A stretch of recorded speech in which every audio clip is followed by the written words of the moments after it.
처자식은 뒷전이고 상간녀한테 미친 듯이 매달리는 남편. 도대체 왜 저렇게까지 되는 걸까요?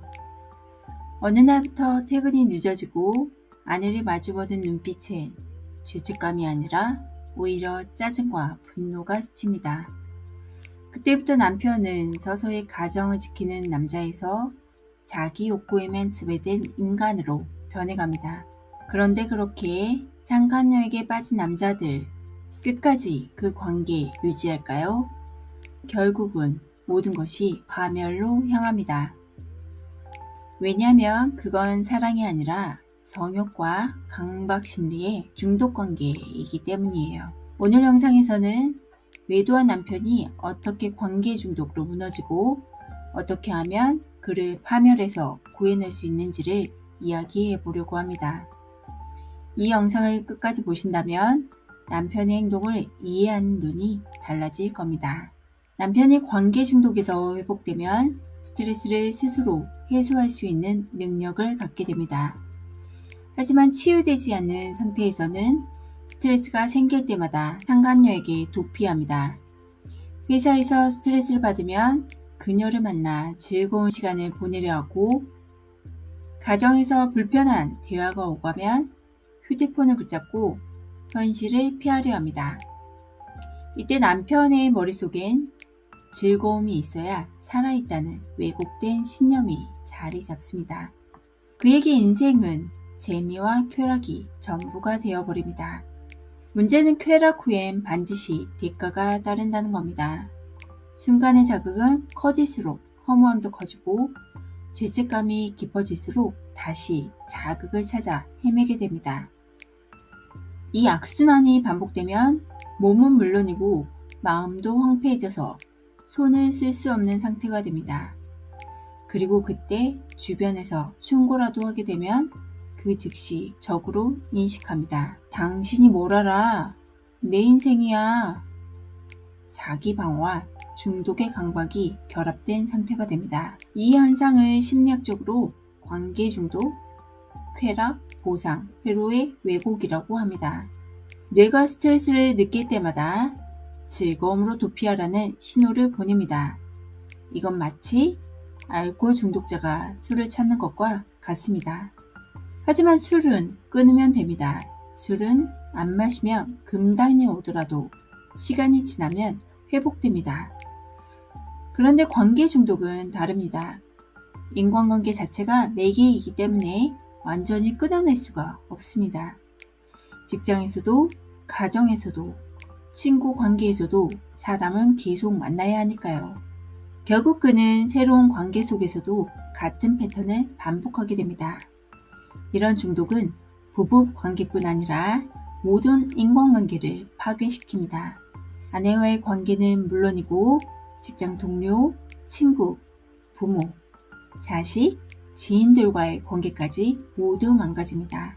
남은 건 자신이 중독된 관계일 뿐입니다. 그게 바로 상간녀입니다. 그녀만이 내 편인 것처럼 느껴지고 나머지는 모두 적이 됩니다. 이 단계에 들어가면 이성적인 판단이 완전히 마비됩니다. 외도한 남편의 파멸은 이렇게 3단계로 진행됩니다. 첫 번째는 관계 붕괴, 두 번째는 경제적 붕괴, 세 번째는 사회 정신적 붕괴입니다. 먼저 관계 붕괴가 시작됩니다. 아내와의 관계가 무너지고 가족 간의 유대가 끊어집니다. 친구, 직장 동료, 지인들과의 관계에서도 점점 불신이 쌓입니다. 남편은 자신을 이해해주는 건 상간녀뿐이라고 완전히 믿습니다.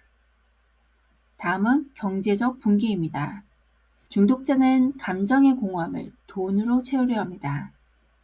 비밀계좌, 카드빚, 유흥비, 선물비 등으로 재산을 빠르게 소진됩니다. 손실이 커질수록 도박 심리가 작동해 더 큰 리스크를 감수합니다. 결국 재정이 무너지고 사회적 신뢰도 잃습니다. 마지막은 정신적 붕괴입니다. 외도 관계가 끝나거나 상간녀가 떠나면 극심한 공허감과 우울이 찾아옵니다. 불면, 분노, 강박, 불안이 반복되고 현실 감각이 사라집니다. 이때는 스스로를 통제할 힘조차 남지 않습니다. 이게 관계 중독의 마지막 단계, 완전한 파멸의 시점입니다. 그럼에도 불구하고 많은 남편들은 자신이 중독 상태라는 걸 인정하지 않습니다. 나는 그냥 자유롭게 살고 싶었을 뿐이야. 가정이 답답했어. 이런 말들은 스스로의 책임을 회피하려는 심리 방어입니다. 하지만 그 자유는 결국 자기 파괴의 자유가 됩니다. 더 큰 문제는 이런 남편들에게 충고를 하면 그 즉시 모두 적이 된다는 겁니다. 이건 뇌가 위협을 감지할 때 자동으로 작동하는 방어 기제입니다. 누군가 진심으로 충고를 해도 그 말은 비난으로 들립니다. 그래서 남편을 관계 중독에서 빠져나오게 하려면 아내가 절대 적이 되어서는 안 됩니다. 아무리 옳은 말을 해도 그것이 남편에게 스트레스로 전달되면 그 즉시 방어벽이 세워지고 다시 상간녀에게 가게 됩니다. 남편의 행동이 아무리 못마땅해도 가르치려는 순간 아내는 적이 된 것입니다. 이때 가장 중요한 건 감정의 거리 조절입니다. 남편을 바꾸려 하기보다 내 감정을 먼저 안정시켜야 합니다. 남편이 중독에서 회복되려면 그가 비난 없이 현실을 직면할 수 있는 환경이 필요합니다. 아내가 해야 할 첫 번째 단계는 감정의 중립화입니다. 남편의 행동에 즉각적으로 반응하지 않는 연습, 그의 감정 폭발을 내 책임으로 받아들이지 않는 연습이 필요합니다. 두 번째 단계는 자기 회복입니다. 내가 단단해질수록 남편은 나를 통제할 수 없는 존재로 인식하게 되고 그때부터 변화의 가능성이 생깁니다. 세 번째는 치유의 방향성을 설정하는 것입니다. 남편의 중독은 결국 그의 내면 결핍에서 비롯된 것입니다. 아내가 적이 아닌 거울이 되어줄 때 그는 비로소 자신의 모습을 마주하게 됩니다. 그게 진짜 회복의 시작입니다. 물론 이 말을 들으면 이런 반문이 돌아옵니다. 잘못한 건 남편인데 왜 내가 먼저 변해야 하나요?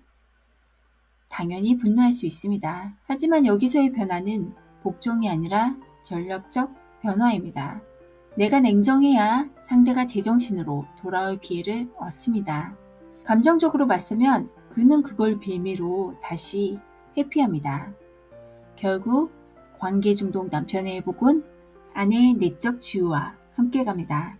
남편의 중독은 아내의 상처를 자극하고 아내의 분노는 다시 남편의 중독을 강화합니다. 이 악순환을 끊는 첫 번째 열쇠는 적대의 고리를 끊는 것입니다. 아내가 남편의 적이 아니라 자신을 지키는 주체로 서야 합니다. 남편이 회복되면 스트레스를 감정적으로 다루는 능력이 생깁니다. 이제 그는 즐거움으로 도피하지 않고 대화와 성찰 그리고 심리 문제를 해결합니다. 그게 진짜 회복의 증표입니다. 남편의 외도는 단순한 배신이 아니라 마음의 병입니다. 그 병을 미움으로 고칠 수는 없습니다. 마음 치유와 통찰로만 회복이 가능합니다. 그리고 그 길은 결국 아내의 내적 성장에서 시작됩니다. 지금 당신이 해야 할 일은 남편의 행동을 통제하는 게 아니라 나 자신과 아이를 먼저 보호하는 것입니다. 그게 진짜 지혜입니다. 그게 외도라는 폭풍 속에서도 삶을 지켜내는 유일한 방법입니다. 오늘 영상이 당신에게 조금이라도 인식의 전환을 주었다면 구독과 좋아요를 함께 해주세요.